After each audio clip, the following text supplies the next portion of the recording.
Earlier this afternoon, an explosion took place outside the embassy of Switzerland in central Athens, with no injuries reported, while another bomb has been found in a parcel outside the embassy of Bulgaria.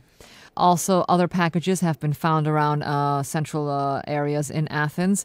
Meanwhile, 2 men arrested in connection to 4 parcel bombs yesterday are to appear in front of a prosecutor's office today. To discuss what has been happening these past 2 days, we are joined on the line by Ioannis Michaletos, an analyst with the World Security Network Foundation. Good afternoon, Mr. Michaletos. Thank you for joining us. Good afternoon. Thank you. Now, Mr. Michaletos, what is your initial impression regarding these recent incidents in these past 2 days? There seems to be, first of all, a series of attempts to strike against foreign embassies in Athens. The first data, as we have right now, show that the attackers are not professional enough to avoid arrest, as the 2 youngsters showed us, but they're able enough to place the bombs, which weighted approximately 250 grams in each parcel. And this particular know-how of mail bombing is new in Greece, and it seems that has been imported recently from abroad. The most notorious case of this was in the June bombing of the ministry, where 1 officer was killed, the Ministry for Citizen Protection. This was the first mail bombing with 1 casualty, and this is a second round, which has as a target embassies in Greece, and that shows that the terrorists want to have an international impact of their actions. And what is it that they want to achieve?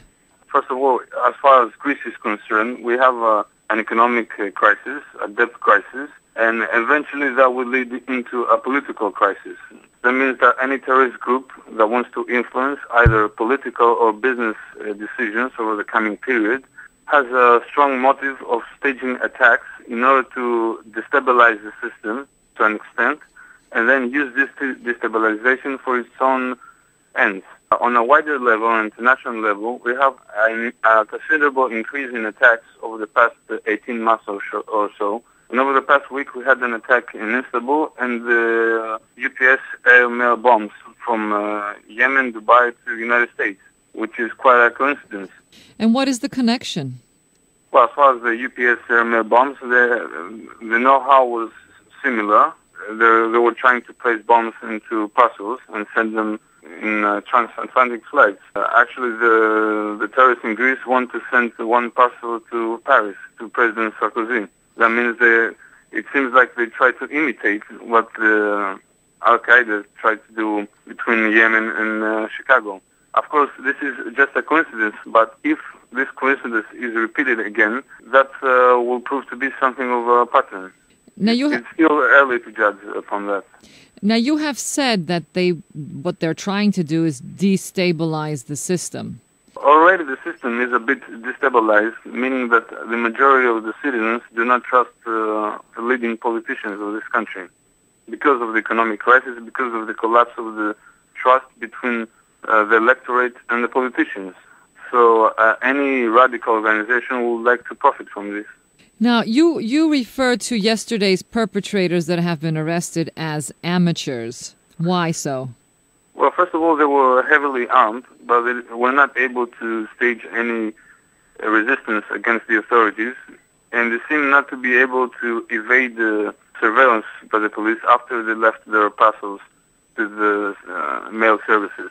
Also, from what the media has already stated and confirmed by the authorities, they traveled from Zographou to Pankrati with a bus, carrying their bombs with them. This is not something that a professional terrorist or a paramilitary trained individual would do. They just left too many traces, too many witnesses. Why would they send amateurs to do this? Well, the only logical explanation would be that this was a part of a wider testing of the alertness of the Greek security system, and 2 young people were used as dispensable. Would you consider these incidents a coincidence before the local elections that are taking place this Sunday? No, I think this correlates with the wider destabilization pattern because the right moment for any terrorist group to attack is just before an election in any country, and especially in Greece, in order to exactly destabilize the political balances that are being formed. And right now in Greece we have a formation of political balances which are new. There is a lot of anger within the electorate because of the economic crisis, and this is an explosive mixture. Now, based on your experience and know-how, can you see where this is going? Will this be escalated? Well, as I said before, there's an increase in terrorist attacks and attempts worldwide since 2009. I mean in the near future, in this week or in the next week, before the two rounds of the elections. Do you see this being escalated? There is an increased probability, I would say, by taking into account what already happened, but taking into account that no head of any terrorist group has ever been arrested in Greece. I mean, a head, somebody who can manage the capital or the training of the arrested terrorists. That leaves the assumption that there is an increased risk for terrorist attacks, either through mail bombing or any other kind of an attack over the next couple of weeks. This is a high risk indeed. Okay, now you're connecting what's happening in Greece with what is happening worldwide. Is this like an international? Is there like an international group that is pulling the strings? Let's put it that way, making the decisions. I will not call them groups because right now terrorist and organized crime groups do not longer exist on a group level. They exist and they thrive through a network level. That means that each group is interconnected with the other, but there is no specific leader or a pyramid level of hierarchy. Due to globalization, due to the closeness that's coming up through telecommunications and so on, we have interlink between different interests, in this case terrorist interests.